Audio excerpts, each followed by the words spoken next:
históricas. Raúl, te agradezco mucho por tu entrevista, por la serie de entrevistas que me vas a conceder de ti como biblista. Un biblista, de manera rápida ya lo introduje, pero de nuevo lo vamos a decir, es alguien especializado en las ciencias bíblicas. Pero no nos quedemos con lo que diga yo.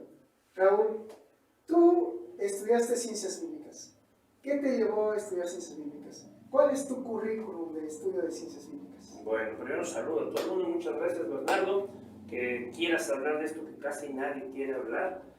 Vamos a tratar de explicar un poquito eso. Poca gente le interesa esto en serio, y poca gente le interesa desde la perspectiva intelectual. Por desgracia, la gente busca la religión como un medio de escape de la realidad, como un medio de búsqueda de esperanza, de fe, y muy rara vez la busca como lo que para mí siempre ha sido, que es una aventura, una empresa, tanto espiritual como intelectual, para descubrir más sobre la realidad. Nosotros dirigimos actualmente un centro internacional que se llama el Centro, bueno, tiene su nombre en inglés, pero en español sería el Centro Tischendorf, ¿verdad? Konstantin, no sé si ustedes conocen al Lovegot Konstantin Tischendorf, un extraordinario cazador de manuscritos del siglo XIX, y este hombre le da el nombre a nuestro centro de formación en ciencias bíblicas. Me preguntabas por qué me interesó la Biblia. Sí, ¿por qué te interesó estudiar las ciencias bíblicas? Bueno, porque originalmente yo soy científico, yo no era biblista ni teólogo, pero desde jovencito me llamó la atención la realidad. O sea, uno de mis principales objetivos cuando era yo muy joven era ser filósofo, tratar de entender, pero me desanimaron equivocadamente mi papá, que se dedica a la política, esas cosas, al periodismo, porque decían, te vas a morir de hambre, ¿cómo vas a estudiar filosofía? Estás loco. Y entonces, además él era un ateo, imagínate, cofundador del Partido Comunista en México, entonces pues era un agente de izquierda serio. Luego entró el PRI, luego se salió el PRI, pero en principio era muy de izquierda y ateo, o por lo menos él decía que era ateo. Murió siendo creyente, o sea, de paso, ya hablaremos de eso. Se murió y resucitó, ya hablaremos de esas historias. Y entonces, como era ateo, pues le parecía absurdo perder el tiempo, ya no digamos en la Biblia, en cualquier cosa que fuera algo de religión, jamás. Entonces, por eso yo tuve que estudiar ciencia originalmente, al principio, y ya muchos años después, ya metido en la ciencia, se me presentó la oportunidad de estudiar el posgrado, la maestría y el doctorado ya en las áreas de la teología. Y eso fue lo que hice. Yo estudié dentro de otra gente, con mucha gente estudiamos, pero con Hans Kuhn, que ahí tengo, ahorita puse esa es la firma, su autógrafo, ya murió Hans Kuhn, acá murió hace poco.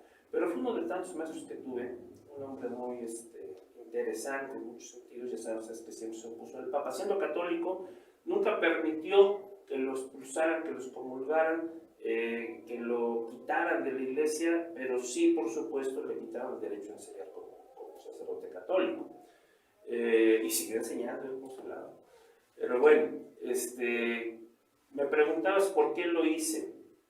Sí. Si quieres, interrúmpeme, porque luego hablo mucho, pero me meto a estudiar estas cosas porque la gente, por desgracia, la gente me parece que está mal formada en nuestra época y no tiene una visión, o no trata de tener una visión completa de la existencia. Es decir, ¿qué es la realidad? No sé si ustedes se han puesto a pensar qué es la realidad, pero la realidad para nada es clara. La realidad, como dice Ortega y Gasset, en un sentido estricto es una tragedia en la que estamos metidos. Y es una tragedia porque no podemos comprenderla, porque cuando entramos en ella, cuando entramos en la vida, lo que ocurre es que entramos perdidos. No sabemos por qué estamos aquí, ni cómo llegamos aquí, ni que si hay un diseño, un destino, un futuro programado. Todo eso le choca a la capacidad intelectual que el ser humano tiene como especie, ¿no? Ya es que ahora no quieren que haya razas, estúpidamente, no entienden lo que es la diferencia racial, y como tantas estupideces que la posmodernidad hace, no se pone a estudiar en serio los problemas. Los posmos son muy ignorantes y entonces no toman en serio la realidad. Y por eso ahorita estamos quizá en una era de crisis cultural enorme, porque frente a la realidad, la humanidad ha tenido diferentes formas de enfrentarla. O sea, ¿por qué estoy aquí? Que platicábamos contigo hace un tiempo, ¿te acuerdas de si los rayos y los truenos los divinizaban y todas estas cosas? Pero ya hablando más en serio, en el sentido de más rigurosamente, la existencia, la realidad radical que es la vida de cada uno de ustedes, estoy hablando en el sentido de Ortega y Gasset, la realidad radical, mi propia vida, no se resuelve fácilmente. No sé si te has puesto a pensar en las noches que estás ahí solito, en tu camita, dormido, acostándote, ¿por qué estoy aquí? ¿Qué me va a pasar en 1.000.000 de años? ¿Voy a dejar de ser? O sea, son preguntas fundamentales que mucha gente no tiene el valor de enfrentar. No es que no le interese, es que el impacto afectivo que tiene sobre nuestra conciencia es tal que prefieren no pensar en ello. Y yo no puedo vivir así. A mí siempre me ha parecido absurdo no tratar de encontrar las respuestas que andas buscando y lo más completas posibles, como a ti me parece que a ti también te pasa lo mismo. Entonces, hubo un momento en la vida en donde la ciencia, a mí me habían dicho que la ciencia demostraba que Dios no existía. Así que me puse a estudiar, yo estudié biomedicina y luego estudié biofísica y luego, o sea, traté de encontrar esa prueba de que Dios no existe y lo único que encontré fueron teorías muy elaboradas de muchas cosas, pero de Dios nada. Es más, quizás los mejores maestros en ese sentido me decían, pues es que no podemos decir nada de Dios porque para empezar no puedes medir eso, que no puedes hablar de lo que no puedes medir en ciencia, ¿no? Es el problema del cientificismo. Comúnmente los cientificistas es lo que aseguran que es un tipo de materialismo, que como Dios no es visible, no se toca, no es apreciable a simple vista, pues simplemente no debe de existir.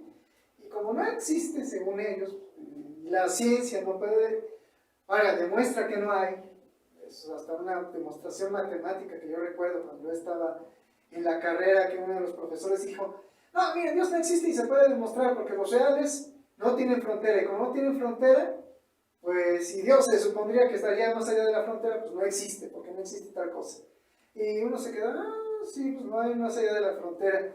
Y recordaba un profesor que él era colega, él era físico, ya murió, finado, me dio física 3. Él dijo, ay, los clásicos matemáticos con su Dios no existe porque no hay frontera, pero no se ponen a pensar que los reales son un conjunto y puede haber más allá de los reales y al final hay infinitos más grandes que los reales, ¿no? Y si te quedas, no, pues sí tienes razón, ¿no? Es que tontería.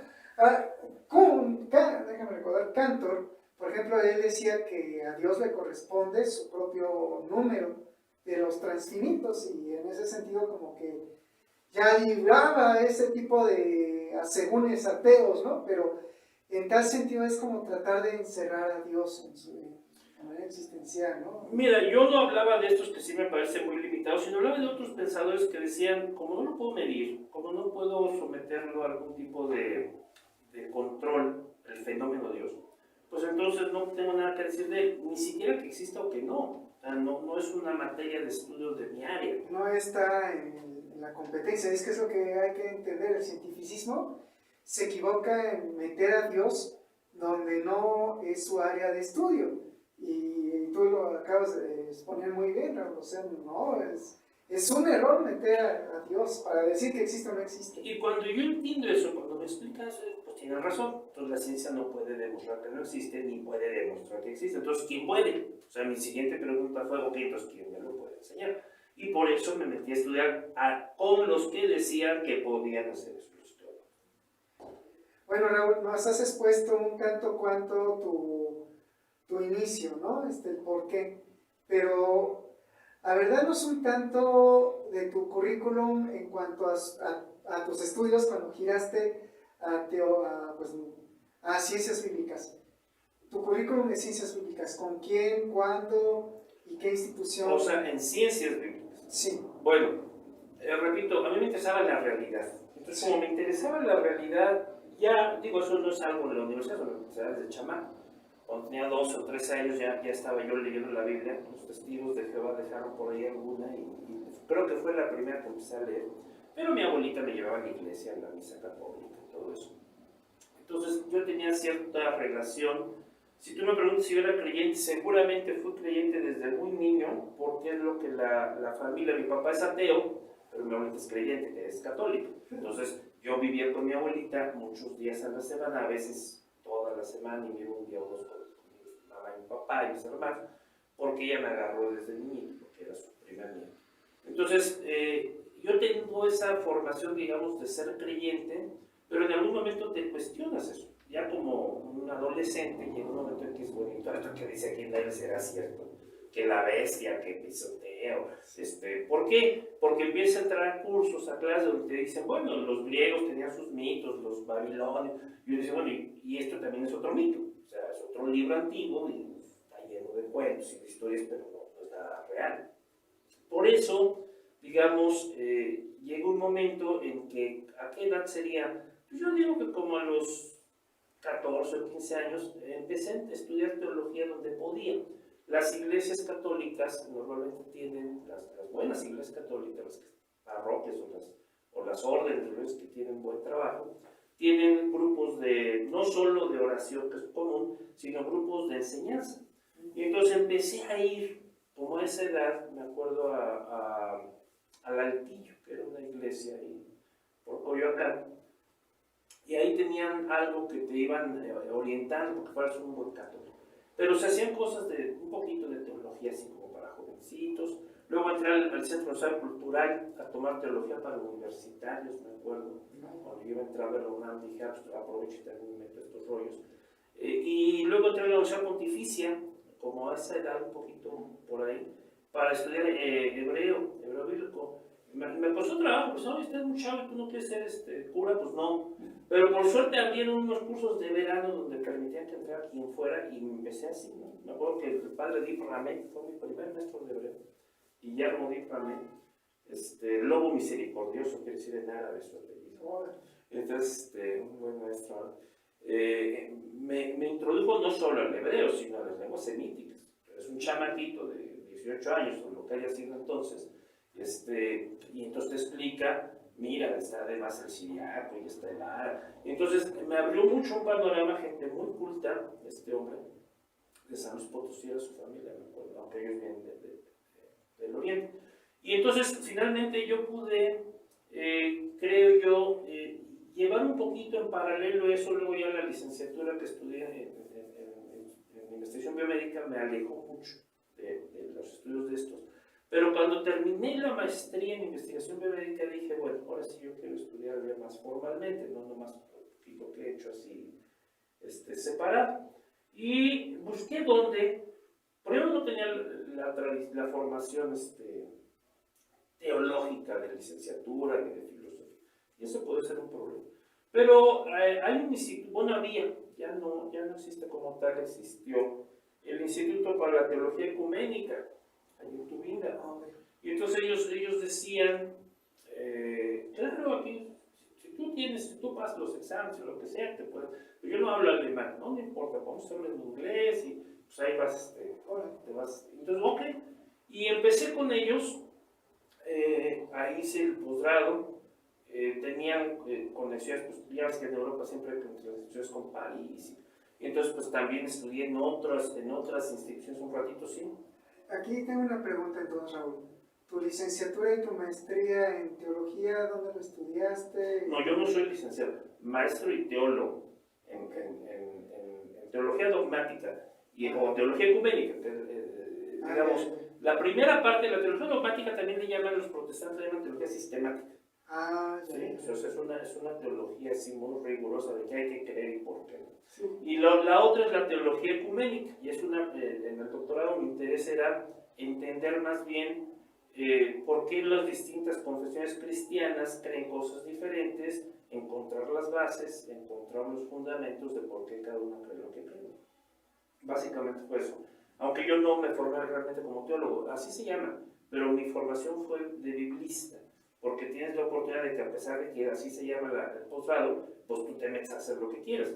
Entonces, yo me dediqué a estudiar en la maestría términos semíticos, términos del siriaco, porque nos queda escrito ya es Ya veo, o sea, es lo único que queda es lo que el siriaco es un dialecto del arameo, es un tipo de arameo, que se habla hasta el día de hoy. Ahorita que el ISIS anduvo ahí matando gente y todo, los últimos que todavía hablan ese señor tuvieron que emigrar, escapar de varios pueblos en el oriente, pero todavía se sigue hablando. En fin, en Malula, en Cuba, en Mosul se habla todavía siriaco. Y entonces yo tuve la oportunidad de trabajar, de meterme en serio eso en la maestría, distinguir términos, o sea, hacer como bases de datos. Estamos hablando de una época en que no era como ahora, que tienes en el internet todo lo que quieres, ¿no? Cuando yo estudiaba, ni había internet, de hecho, ¿no? Al principio en mi carrera. Y el doctorado ya tuvo que ver con esta cuestión de la paleoteología. A mí me interesó estudiar cómo entiende la salvación, o sea, el concepto de salvación, distintas confesiones en distintos momentos del principio del cristianismo. O sea, al principio del cristianismo ya hay muchos cristianismos distintos. Por ejemplo, en el Nuevo Testamento ya hay varios cristianismos, la gente a veces no entiende eso, pero el cristianismo de Jerusalén no es el cristianismo de San Pablo. Y entre ellos están, de hecho Pablo va a usar un término tremendo, los falsos hermanos, ¿no? Para hablar de la iglesia de Santiago y Jerusalén, los que están ahí metidos en esa iglesia. ¿No lo has leído? Sí, aquí es lo interesante porque no es muy cierto, la mayoría de las iglesias contemporáneas no apuntan sobre estas divergencias que en sí ocurrieron al principio del cristianismo, que leemos en Hechos 15, que nos lo dan muy embarrada para decir, sí hubo división, pero después como que salieron agarrados de la mano y todos felices. Y no, se entiende que no fue así, o sea que aún a pesar de lo que ocurrió en Hechos 15, hubo todavía divergencias en el interior, que todavía Pablo y los otros estaban tratando de asentar algo firme que, entre comillas, como tú lo has rescatado, Raúl, son divergencias que siguen extrapolándose hasta Constantino. Tú agarras, los directores actuales marcan más de 4.000 confesiones cristianas distintas, o 3.000, dependiendo por la agarras. Bueno, pues es que eso pasó desde el principio. Es más, fíjate que maltrataron a San Pablo. En un momento específico, él se quiere incorporar. ¿Qué hacen cuando él se quiere incorporar? Lo mandan a Tarso, se olvidan de él, lo excluyen, porque evidentemente dicen, pues estás perdido. Si no es por Bernabé, que va y lo busca y lo lleva a Antioquía, de Pablo nada. Es muy cierto. Pienso que a veces tiene que ver, sobre todo en el aspecto judío, en la preparación rabínica, no sé si iba a ser rabino, ¿no? Pero rabínica en el sentido de que estaba estudiando con Gamaliel, y Gamaliel se considera como uno de los importantes, ¿cómo se dice? De hecho se dice por parte de algunos especialistas que es el nieto de Hillel, ¿no? Sí. Tienes dos grandes escuelas, la de Shammai y la de Hillel, dos grandes escuelas de pensamiento judaico en el segundo templo, ¿no? Y él viene de esta escuela de Hillel, sí. Sí, y eso seguro Bernabé lo vio y dijo, bueno, como sea hay que rescatar lo que Pablo, que según se convirtió al cristianismo, pues hay que rescatar de él. Yo estoy convencido que Dios lo mandó, ya ahorita hablaremos de que si Dios habla y cómo le habló, pero yo estoy convencido que Dios le dijo a Bernabé, vete a buscarlo, y del pobre Pablo que andaba por ahí, y fíjate la enorme cantidad de revelación, cuando hablemos, y nos da tiempo en esta entrevista que va a ser de hablar a profundidad de lo que Pablo enseña, del famoso misterio de la economía, de la administración que le toca a él. Ajá. Es impresionante. O sea, la revelación que San Pablo nos da trasciende con mucho todo lo que se ha dicho antes de él, incluyendo a Jesús, incluyendo lo que Jesús enseñó. Lo que Pablo enseña, que dice que Dios le dijo, es algo extraordinario. Porque Jesús podrá haber hecho lo que hizo en el sentido de obtener la redención, la salud, todo lo que ustedes quieran. Pero la revelación que recibe Pablo, según el mismo Pablo, o sea, que él dice que es revelación, es impresionante. Ya podremos tratar, y no se explica así. Entonces, el punto es, me pongo a estudiar estas cosas de paleoteología y de textos semíticos, en fin, como parte como el núcleo de mi posgrado, aunque pues claro, tienes que tomar cursos de teología y todo lo que gustes. Pero la verdad es que yo me hice biblista. Mi interés fue real y me he dedicado desde entonces a estudiar los manuscritos bíblicos. Es en el centro de Israel hacemos eso.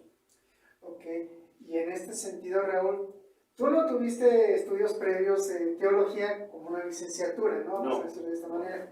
Sí que yo tuve, pero muy, ¿cómo decirlo? Por pedacitos, esto que te digo con el cooking, son cosas, sí hice mi teología para universitarios. Pero esa nomás te la consideran los dominicos entre los católicos y pues ya nadie más. Ya. Ok, sí es importante porque a veces, lamentablemente, me doy cuenta que, y me ha tocado, aquí tendría que hablarlo como creyente, y bueno, es parte es cultura, ¿no? La cultura que se da entre los cristianos evangélicos, porque pues, ya es lo que yo soy, ¿no? Como parte de la cultura de los que son cristianos evangélicos, para que sepan que no soy cristiano evangélico, como vemos, ¿no? A veces se da un problema entre nosotros que cuando vemos a abusos de fe, que queremos tratar de mitigarlos diciendo, es que estudia teología.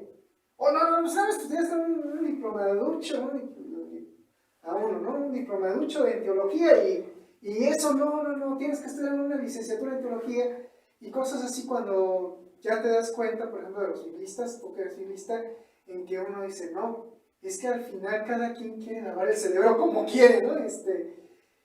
Es algo que no vamos a profundizarlo en este momento. Falsificarse la vida. Bernardo, dice Ortega y Gasset, háganse un favor, cómprense un libro, bajen un libro de Ortega y Gasset, el que sea, y lean. Les va a transformar la vida si lo leen en serio.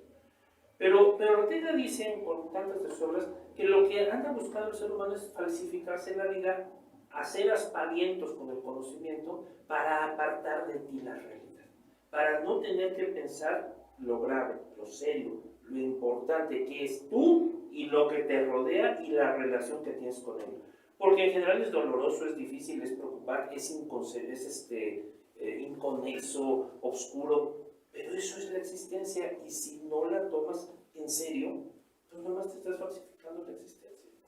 En este sentido pareciera que habláramos de Ortega y Gasset como en parte existencialista, porque esto que me estás diciendo se ve más complementario con la filosofía existencial, aunque tú me has dicho que realmente no.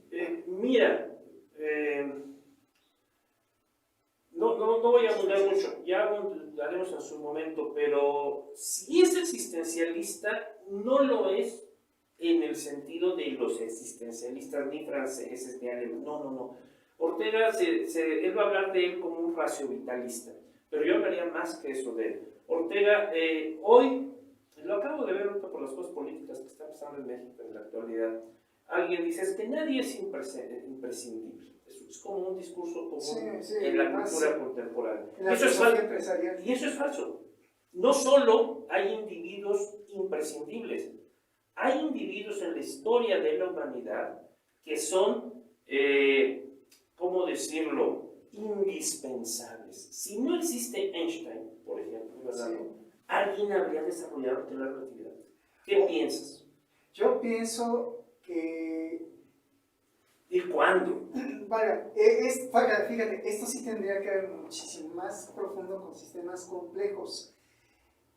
Porque Einstein es como la resultante, vamos a decirlo como si fuera fuerza, ¿no? Es la resultante de todos los vacíos, entre comillas vacíos, que había de la física y del conocimiento que se lleva dando en diversos artículos de la ciencia, de la física en particular, de la física matemática, que van moldeando también con su propio criterio, su propia rebeldía a Einstein.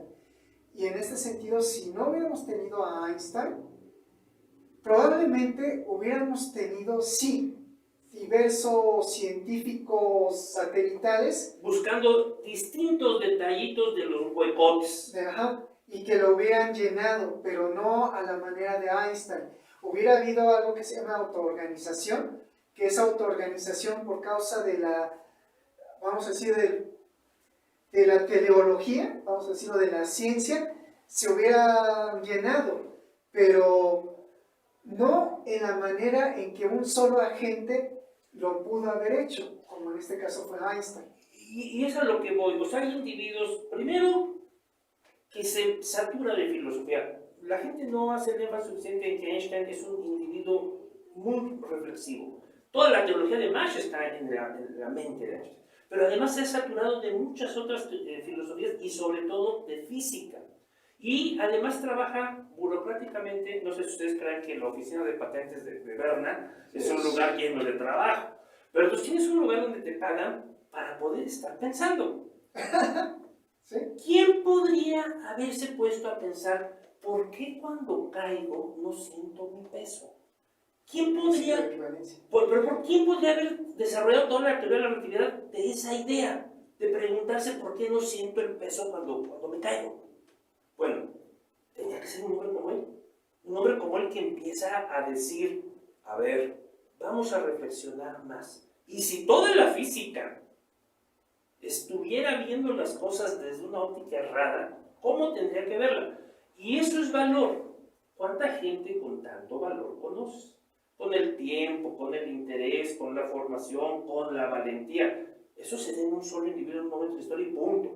Y si eso no pasa, ni quién sabe cuánto tiempo habría pasado para que tuviéramos algo parecido a la teoría de la relatividad. Quizá nunca. Pero entonces hay individuos, hombres y mujeres, que son indispensables, ¿sí? Intransigibles en la historia. Y Ortega es uno de ellos. Yo siempre me gusta decir que Sócrates, que Descartes y que Ortega han moldeado y moldearán la razón de la humanidad. En ese orden.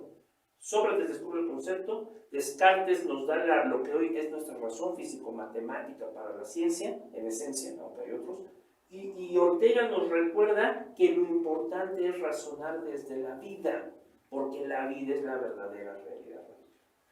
Y aquí, porque es importante decir que Ortega, bajo el razonamiento de la vida, Nietzsche, ya me habías dicho que Nietzsche también es vitalista, pero no tanto como... Ahí está, hicimos un evento, fíjate cuántas instituciones participamos hace ya años, pero por eso lo puse ahorita aquí para que lo vieras. En el 2007, en la Universidad de Jalapa, en Veracruz, hablamos de Nietzsche, filosofía, arte, religión, invitamos a un montón de gente, a Diego Sánchez Meca, a Aureliano Campioni, a un montón de gente, ¿no? A Liz en fin, a Cuervos. Y el punto era ese, ¿de verdad Nietzsche ha muerto? O sea, esa forma de encarar la realidad, esa forma de pensar ya no existe, o sigue existiendo la posmodernidad, pero lo menciono porque Nietzsche es muy famoso y Ortega nadie lo lee. ¿Por qué? Pues porque Ortega escribió en español. Esa es la única gran causa. Claro, su rebelión de las masas se ha traducido a más de 20 idiomas, pero el resto, lo esencial, por eso no está. Sí, y en tal sentido, el vitalismo es una aproximación, de hecho, a una apreciación que se da en los sistemas complejos, porque surgen y emergen de estudiar a los seres vivos, surge de la cibernética. Yo recuerdo al doctor Hershenson que él, dándome introducción a la complejidad, decía que la cibernética antecede a los sistemas complejos como la ciencia madre de donde vienen los sistemas complejos. Y la cibernética trata sobre las neuronas, trata de estudiar el comportamiento y el... ¿Quién funda la cibernética, te acuerdas? ¿Qué físico funda la cibernética? Aquí se me pasó. Bueno, ya llegaremos a ese momento para no desviarnos mucho, pero estamos en la época, en la Segunda Guerra Mundial. Tenemos a Marcos Moschinsky trabajando, y es la época en que la cibernética se funda por físicos, sí, con otras áreas muy interesantes, muy de otros, de que ya hablaremos, pero lo dejo así nomás. Sí, Bertrand Lanfy, por ejemplo, yo cuando vi termodinámica de procesos fuera del equilibrio, Bertrand Lanfy es de los primeros que dan pioneros de esto, ¿no? O sea, sí, claro. Sí, hay muchos físicos alrededor. Porque los físicos sí se preguntan, están obligados por formación profesional a tratar de ver un conjunto. Y junto con los neurólogos, ahorita que recordé, parte de la cibernética tiene que ver con los neurólogos. Uno de los fundadores del CIMBESTAR es un neurólogo, que creo que es parte de los fundadores de la rama de biología, porque está es un polaco, ahorita no recuerdo, fue profesor del profesor Javier Turrubiate Saldívar, de ahí de mi escuela. ¿Pero en quién estabas pensando? A él se le dedica la biblioteca. ¿Domino? ¿Quién? No. No, pero bueno, está este otro que él es neurólogo y él habla de, por ejemplo, cómo se comportan las neuronas y como que da el preámbulo para hablar de las funciones sinápticas, de cómo se comportan las neuronas, porque él dice cómo, dentro del campo de las ciencias de la neurofísica, de la neurofisiología, es de los punta de lanza en todo el mundo, aquí en México.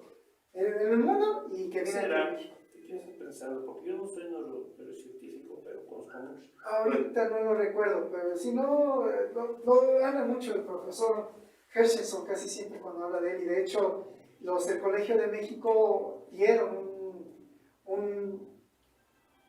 una plática acerca de él. Estuvo un biólogo que es muy famoso, ahorita no me acuerdo bien, junto con Hershenson y Claro, otros. seguro alguien ya por ahí lo identificó, ahí nos lo van a poner en el mensajito. Ajá. Sí, si no, yo me dedico a ir a esta, lo pondré En otra, en el video.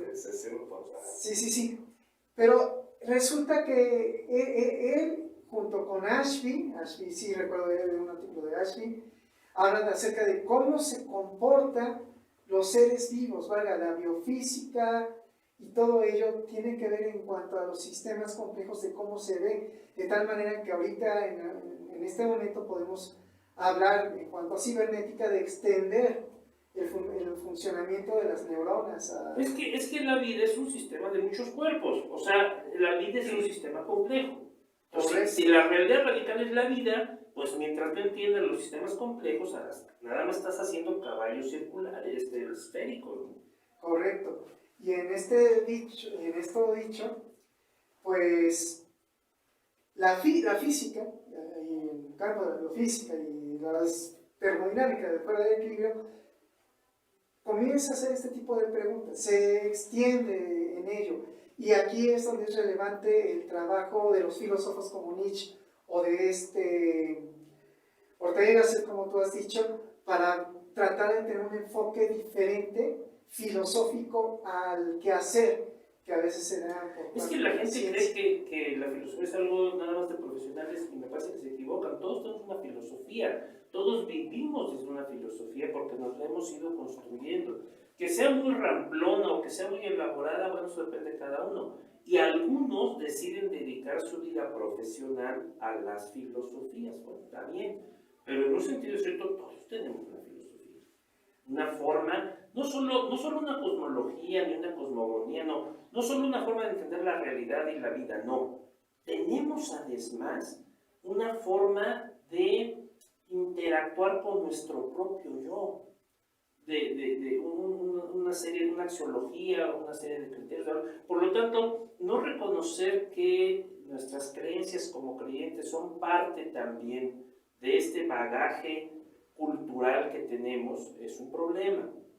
Yo siempre veo a los creyentes peleando por convencer unos a otros de lo que creen unos y otros, y eso lo único que me dice es que no han entendido lo que es la vida, ¿no? De qué se trata vivir. Y sí, me parece en este caso, desde que el cristianismo surge, y muy probablemente por nuestro bagaje judío del siglo I, porque si se pone, no se ve muy profesional, no como tú, pero... Ya les variamos mucho, pero está bien, ustedes se entretienen y nosotros nos entretenemos, sigamos. Sí, uno puede ver cómo los judíos, o sea, Shammai y Hillel, cómo pelean por decir, es que yo interpreto la Biblia, ¿no? La Torah, vamos a decir la Torah, el Pentateuco, de la manera como tiene que ser, y el otro dice, no es así, es como yo estoy diciendo. Es o muy nacionalista, vamos a verlo desde un punto de vista anacrónico contemporáneo. Sí, obviamente cuando digo anacrónico ya, espero no saques aquí para estar aporreando, pero sí, anacrónico contemporáneo en verlo para tratar de entenderlo desde nuestros ojos de cómo lo veía el judío, ¿no? De ver a un Dios muy nacionalista, a un Dios no tan nacionalista y amplificado a otros, ¿no? Que lo vemos en particular ya desde que tú lo tocaste con Pablo y la iglesia de Jerusalén, cómo están debatiendo sobre ser judaizante o sobre amplificarme mi judeo-mesianismo, vamos a llamarlo así, hacia los que no son judíos, ¿no? Se ve, tal vez mi lectura muy anacrónica, ¿no? Pero se ve así, ¿no? Como Pablo trata de ampliar un concepto como el Mesías judío hacia los no judíos, y cómo a veces los judíos tratan de decirlo, no, pero es que esto es de nosotros, ¿por qué vamos a tener que ampliarlo con aquellos que ni siquiera estaban esperando al Mesías? Y esto es muy interesante sobre cómo se da ya en los sistemas complejos, cómo ciertos conceptos tratan de ser cerrados y tratan de ser abiertos, que entra en teoría de juegos de o competimos o cooperamos, pero si cooperamos, ¿cómo cooperamos? Y si competimos, ¿cómo competimos? Esto causa muchas preguntas alrededor del siglo I y que se extiende hasta nosotros de si yo estoy de acuerdo con él, ¿hasta dónde yo estoy de acuerdo con él? Y si yo no estoy de acuerdo con él, ¿hasta dónde no? Porque si no, alguno podría pensar, agrede mi identidad. Pero ¿hasta dónde realmente tenemos que considerar esa agresión de identidad? O mejor, ¿hasta dónde tenemos que dar? Y aquí puedo pensar en otro judío. Este sí es un judío que vino hasta de los campos de concentración nazis y que se dedicó a hacer su judaísmo, en decir, ¿hasta dónde vamos a darle la bienvenida al otro? ¿No? Es la famosa otredad. Ahorita no me acuerdo del filósofo, pero es la famosa otredad, ¿no?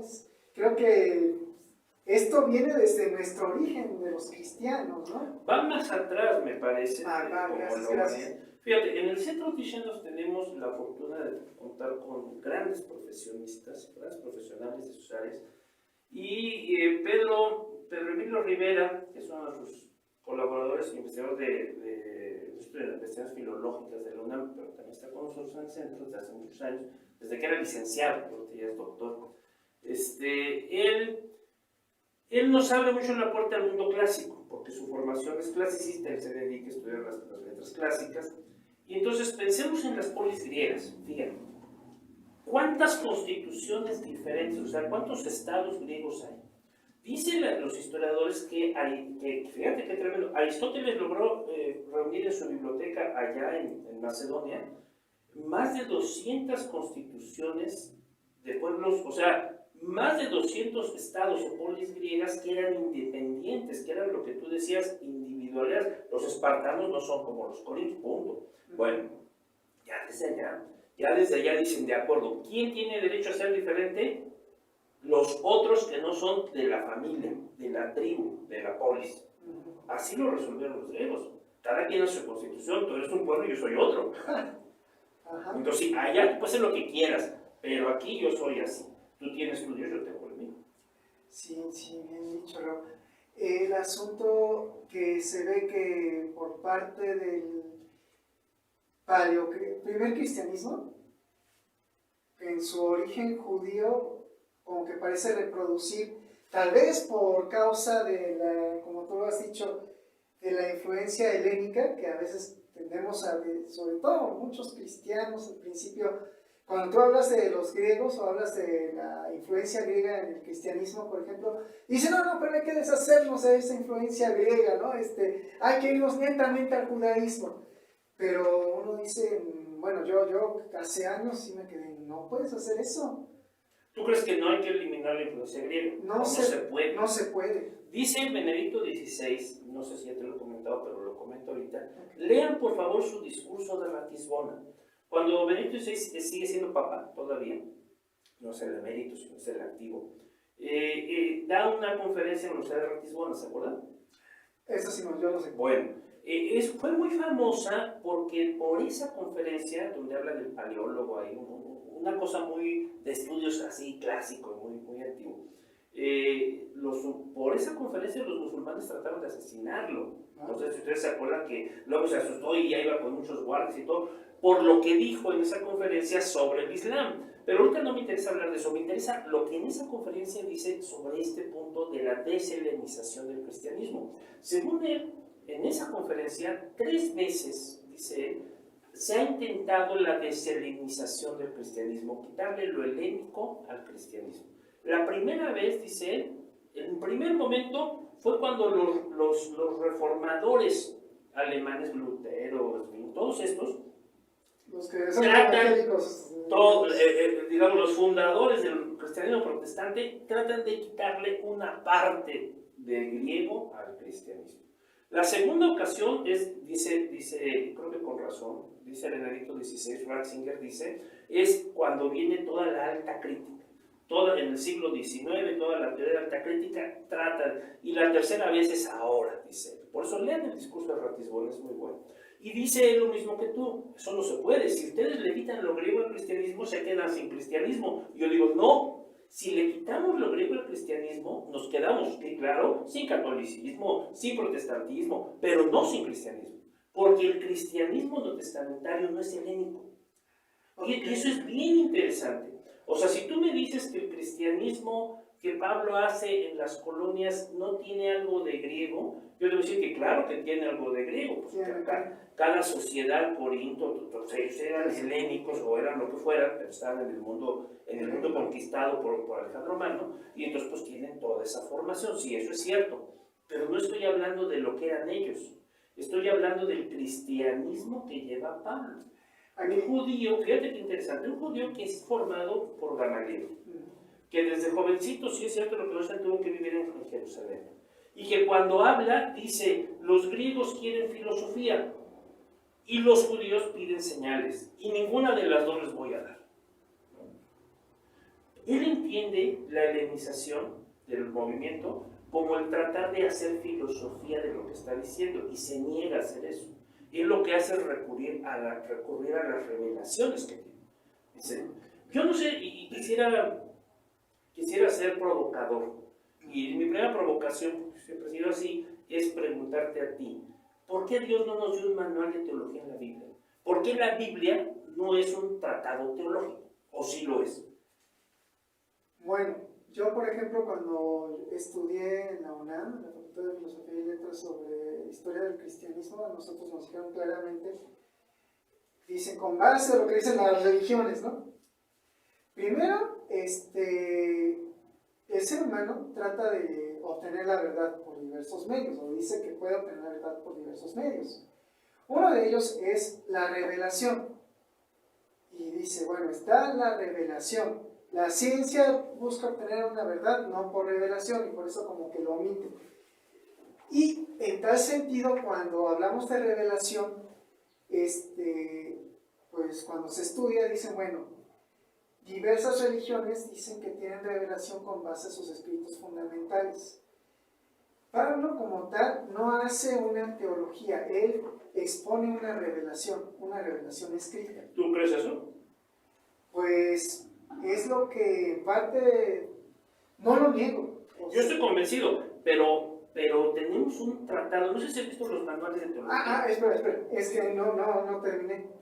Teología es la explicación de la revelación, no es la revelación. En tal sentido, Pablo no hace teología y no puede hacer teología. Y la Biblia no es un manual de teología. No, porque entonces, esta es mi gran pregunta, ¿por qué Dios no nos dio, aparte de eso, un manual? Ahora sí que, ahí está la Biblia y aquí está su manual de teología.